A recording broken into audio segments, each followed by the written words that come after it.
ನಮಸ್ಕಾರ ವೀಕ್ಷಕರೇ. ಕರ್ನಾಟಕ ರಾಜಕೀಯದಲ್ಲಿ 1000 ದಿನಗಳ ಆಡಳಿತ ಅಂದರೆ ಅದು ಕೇವಲ ಸಮಯದ ಲೆಕ್ಕವಲ್ಲ. ಅದು ಸರ್ಕಾರದ ದಿಕ್ಕು, ಧೈರ್ಯ ಮತ್ತು ಜನಸ್ಪಂದನೆಯನ್ನು ಅಳೆಯುವ ಮಾನದಂಡ. ಈ ಹಿನ್ನೆಲೆಯಲ್ಲಿ ಸಿದ್ದರಾಮಯ್ಯ ನೇತೃತ್ವದ ಕರ್ನಾಟಕ ಸರ್ಕಾರ ತನ್ನ 1000 ದಿನಗಳನ್ನು ಪೂರ್ಣಗೊಳಿಸಿರುವುದು ರಾಜಕೀಯವಾಗಿ ಬಹಳ ಮಹತ್ವದ ಘಟ್ಟ. ಈ ಅವಧಿಯ ಆಡಳಿತವನ್ನು ಒಂದು ವಾಕ್ಯದಲ್ಲಿ ಹೇಳಬೇಕಾದರೆ ಇದು ಕಲ್ಯಾಣವನ್ನ ರಾಜಕೀಯ ತಂತ್ರವಲ್ಲ, ರಾಜಕೀಯ ತತ್ವವನ್ನಾಗಿ ಮಾಡಿಕೊಂಡ ಸರ್ಕಾರ. ಸಿದ್ದರಾಮಯ್ಯನವರ ಸರ್ಕಾರದ ರಾಜಕೀಯ ಅಸ್ತಿತ್ವವನ್ನು ನಿರ್ಧರಿಸಿದ ಪ್ರಮುಖ ಅಂಶವೇ 5 ಗ್ಯಾರಂಟಿ ಯೋಜನೆಗಳು. ಚುನಾವಣೆ ಘೋಷಣೆಯಲ್ಲಿ ಗ್ಯಾರಂಟಿಗಳನ್ನು ಘೋಷಿಸುವುದು ಹೊಸದಲ್ಲ, ಆದರೆ ಅಧಿಕಾರಕ್ಕೆ ಬಂದ ಕೂಡಲೇ ಅವುಗಳನ್ನು ಜಾರಿಗೆ ತರುವುದು ರಾಜಕೀಯ ಧೈರ್ಯದ ಕೆಲಸ. ಇಲ್ಲಿ ಸಿದ್ದರಾಮಯ್ಯನವರು 2 ಸಂದೇಶಗಳನ್ನು ಒಟ್ಟಿಗೆ ಕೊಟ್ಟರು. ಚುನಾವಣೆ ಭರವಸೆ ಎಂದರೆ ಕೇವಲ ಮಾತಲ್ಲ, ಬಡವರ ಬದುಕು ಸರ್ಕಾರದ ಮೊದಲ ಆದ್ಯತೆ.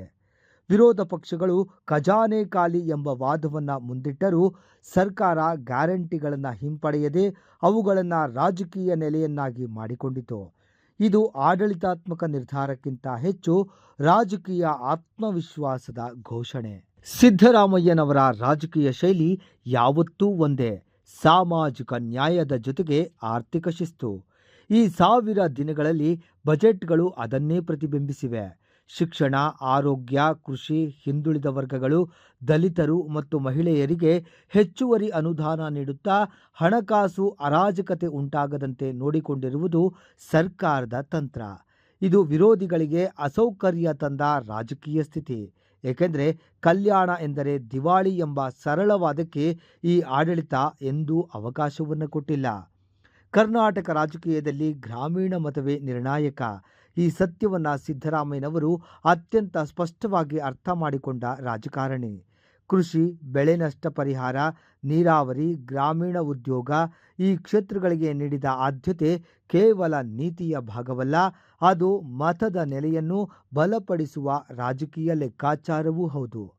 ರೈತ ಸಂಕಷ್ಟದ ಸಂದರ್ಭಗಳಲ್ಲಿ ಸರ್ಕಾರದ ತ್ವರಿತ ಪ್ರತಿಕ್ರಿಯೆ ಎಲ್ಲವೂ ಪರಿಪೂರ್ಣವಾಗದಿದ್ದರೂ ನಮ್ಮ ಸರ್ಕಾರ ಕಿವಿಗೊಡುತ್ತದೆ ಎಂಬ ಭಾವನೆ ಗ್ರಾಮೀಣ ಮತದಾರರಲ್ಲಿ ಬಿತ್ತಿದೆ.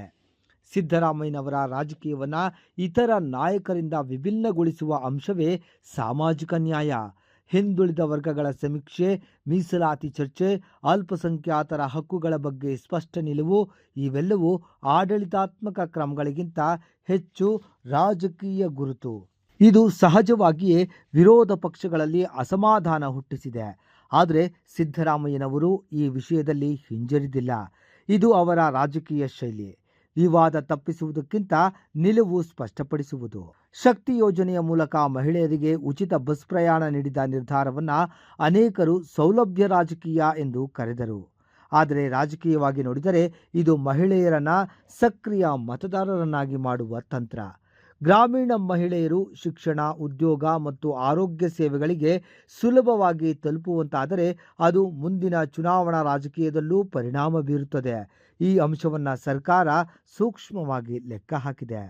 ಕೇಂದ್ರ ಸರ್ಕಾರದೊಂದಿಗೆ ಹಣಕಾಸು ಮತ್ತು ಅನುದಾನ ವಿಚಾರದಲ್ಲಿ ನಡೆದ ಸಂಘರ್ಷಗಳು ಕೇವಲ ಆಡಳಿತಾತ್ಮಕವಲ್ಲ, ಅವು ರಾಜಕೀಯ ಅಸ್ತಿತ್ವದ ಹೋರಾಟ. ಸಿದ್ದರಾಮಯ್ಯನವರು ಇಲ್ಲಿ ತಮ್ಮ ಹಳೆಯ ಅನುಭವವನ್ನು ಬಳಸಿಕೊಂಡಿದ್ದಾರೆ. ರಾಜ್ಯದ ಹಕ್ಕುಗಳ ಬಗ್ಗೆ ಧ್ವನಿ ಎತ್ತುವುದು, ಆದರೆ ಅದನ್ನು ಜನಪರ ವಿಷಯಗಳೊಂದಿಗೆ ಜೋಡಿಸುವುದು. ಇದು ರಾಜ್ಯದೊಳಗೆ ಸರ್ಕಾರದ ಪರ ನಿಲುವನ್ನು ಗಟ್ಟಿಗೊಳಿಸಿದೆ. 1000 ದಿನಗಳ ಆಡಳಿತದಲ್ಲಿ ಸಮಸ್ಯೆಗಳಿಲ್ಲ ಎಂದು ಹೇಳುವುದು ರಾಜಕೀಯ ಪ್ರಚಾರವಾಗುತ್ತದೆ. ಬೆಲೆ ಏರಿಕೆ, ನಿರುದ್ಯೋಗ, ಮೂಲಸೌಕರ್ಯ ಕೊರತೆ ಈ ಎಲ್ಲವೂ ಸರ್ಕಾರದ ಮುಂದಿರುವ ಸವಾಲುಗಳೇ. ಆದರೆ ರಾಜಕೀಯವಾಗಿ ಗಮನಿಸಬೇಕಾದ ಅಂಶವೆಂದರೆ ಈ ಸರ್ಕಾರ ಸಮಸ್ಯೆಗಳನ್ನು ನಿರಾಕರಿಸುವ ಬದಲು ಅವುಗಳೊಂದಿಗೆ ಸಂವಾದವನ್ನು ನಡೆಸುತ್ತೆ. ಸಿದ್ದರಾಮಯ್ಯನವರ ಸರ್ಕಾರದ 1000 ದಿನಗಳು ಒಂದು ಸ್ಪಷ್ಟ ರಾಜಕೀಯ ಸಂದೇಶವನ್ನು ತಂದುಕೊಡುತ್ತವೆ. ಈ ಆಡಳಿತವು ಮಧ್ಯಮ ವರ್ಗ ಮತ್ತು ಬಡವರ್ಗಗಳ ಮೇಲೆ ಆಧಾರಿತ ರಾಜಕೀಯವನ್ನು ಪುನಃ ಕೇಂದ್ರಕ್ಕೆ ತಂದಿದೆ. ಕಲ್ಯಾಣವನ್ನು ಲಜ್ಜೆಯ ವಿಷಯವಲ್ಲ, ಆಡಳಿತದ ಶಕ್ತಿ ಎಂದು ಘೋಷಿಸಿದೆ. ಸಾಮಾಜಿಕ ನ್ಯಾಯವನ್ನು ಅಜೆಂಡಾ ಅಲ್ಲ, ತನ್ನ ರಾಜಕೀಯ ಗುರುತನ್ನಾಗಿ ಮಾಡಿಕೊಂಡಿದೆ.